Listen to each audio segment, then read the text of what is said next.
میرے آقا فرماتے ہیں دوسرے آسمان پہ گیا تو سارے فرشتوں کو حکم ملا کہ اپنی تسبیح، تحلیل، تقدیس، عبادت چھوڑو، میرا نبی آ رہا ہے، اس کا جلوہ تکو، میرے نبی کا دیدار کرو۔ سبحان اللہ۔ اے فرشتو، تم مجھ سے کہتے تھے نا میرے مولا، تو نے حکم دے رکھا ہے کہ تیرے نبی پر درود و سلام پڑھیں، کبھی تو اس نبی کا مکھڑا دکھا دے، کبھی تو اس محبوب کا جلوہ دکھا دے۔ زندگی گزر گئی جس پر درود و سلام پڑھتے، مولا اس محبوب کا مکھڑا دکھاتے۔ آج وہ گھڑی آ گئی، اپنی عبادتیں چھوڑ دو، آج کٹھے ہو جاؤ میرے نبی کا درشن اور دیدار کے لیے۔ سبحان اللہ، سبحان اللہ۔ فرشتے جس کے دیدار کے لیے ہاتھ باندھے منتظر کھڑے ہیں، کیا شان ہے اس محبوب کی۔ سبحان اللہ۔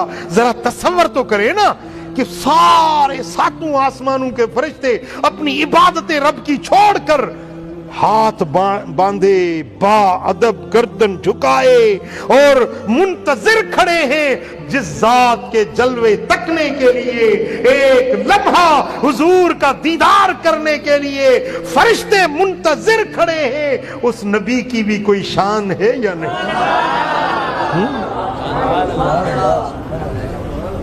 جو کہتا ہے نبی ہمارے جیسا ہے، تیرا تو بیوی بھی تیرا انتظار نہیں کرے گی۔ ایک بندہ آیا بولنے لگا، حضرت مجھے تعویذ لکھ کر دے، کوئی کیمی پڑھ کر دے، میری بیوی نہیں بنتی میرے ساتھ۔ میں 18 گریڈ کا آفیسر ہوں، 18 گریڈ کا آفیسر ہوں۔ بیوی نے کہا رات 9 بجے کے بعد آیا تو دروازہ نہیں کھلے گا۔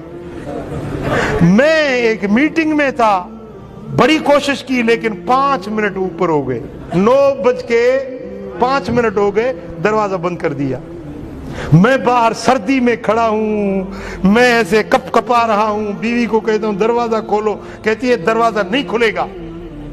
میں نے تجھے کہا تھا نا 9 بجے کے بعد آئے گا، دروازہ نہیں کھلے گا۔ اب یہ لوگ بھی کہتے ہیں نبی ہمارے جیسا۔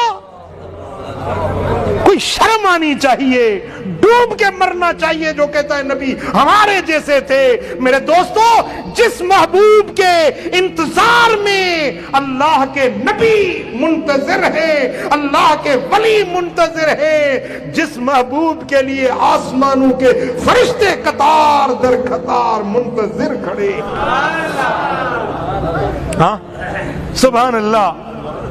پہلا آسمان، دوسرا، تیسرا، چوتھا، پانچواں، چھٹا، ساتویں سے جب اوپر گئے تو بیت المعمور ہے، فرشتوں کا کعبہ ہے۔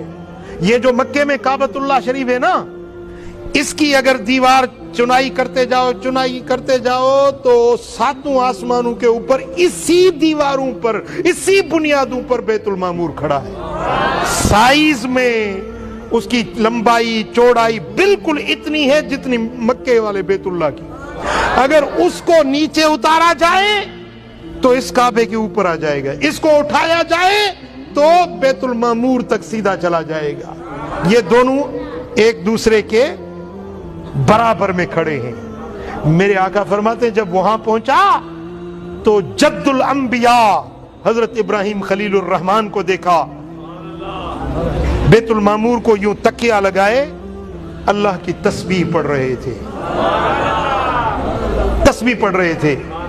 جب مجھ پر نظر پڑی تو کھڑے ہو گئے، کہنے لگے مرحباً بالنبی صالح، مرحباً بابن صالح، صالح بیٹے خوش آمدید، صالح نبی خوش آمدید، مرحبا کہنے لگے،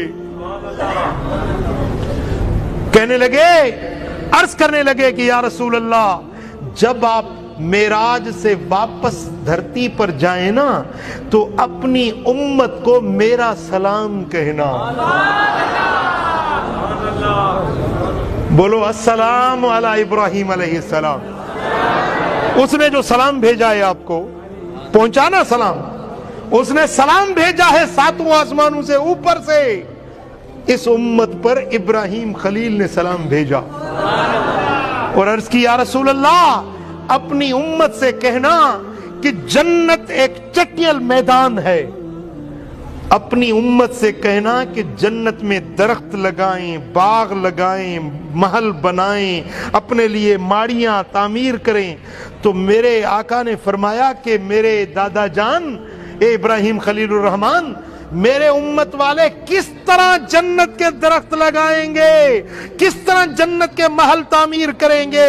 تو ابراہیم خلیل نے کہا کہ یا رسول اللہ، اپنی امت سے کہنا کہ صالح عمل کریں، تو صالح عمل کرنے سے ان کے لیے جنت میں محل تعمیر ہوں گے۔